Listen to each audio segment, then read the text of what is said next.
Bonjour les topistes, moins de 3 minutes pour vous parler du sac d'alerte qui tombe à pic en ce début d'année, car vous avez certainement pris quelques bonnes résolutions, mais combien allez-vous en réaliser? Pour cela, il faut déjà comprendre que l'envie, le désir ou la pulsion ne sont qu'une étincelle qu'il nous faut alimenter le plus rapidement possible par le mouvement, apportant ainsi le carburant nécessaire à la mise en action. Cette pulsation, c'est-à-dire l'espace-temps entre la pulsion et l'action, est d'autant plus court que la tâche semble contraignante, se faisant très rapidement éteindre par nos confortables habitudes. Donc si on veut se mettre en route facilement, il nous faut le moins de friction possible entre notre envie et la possibilité de sa réalisation. D'où le sac d'alerte qui va permettre de répondre à la pulsion avant qu'elle ne disparaisse.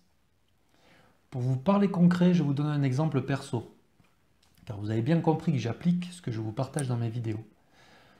Pour tous les bienfaits connus de l'activité physique, je m'impose de faire 2 séances par semaine de course à pied car c'est l'activité la plus simple à réaliser sans avoir besoin de partenaire. Sauf que ça ne m'excite pas plus que ça, je n'aime pas courir. Alors, j'ai mis au point mon sac d'alerte pour que dès que cette foutue envie de faire du sport arrive, aucune fausse excuse puisse m'en dissuader. Comment ça se passe? Comme lorsque Clark Kent devient en quelques secondes Superman. Car quand l'idée folle de courir me vient, je disparais. Je saisis mon sac d'alerte, je m'équipe, casque, tenue, chaussures, alors qu'une petite voix commence déjà à me murmurer. T'es sûr? T'as vu la météo là aujourd'hui? Ou tu pourrais faire ça demain, c'est pas très grave. Trop tard, le point de non-retour est franchi. L'envie est peut-être partie, mais l'énergie du mouvement me permet de continuer mon action.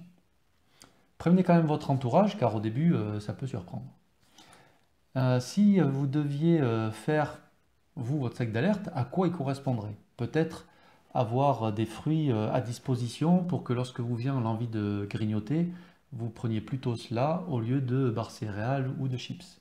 Peut-être de mettre votre téléphone sur mode avion de façon à pouvoir rester concentré et focus sur votre activité.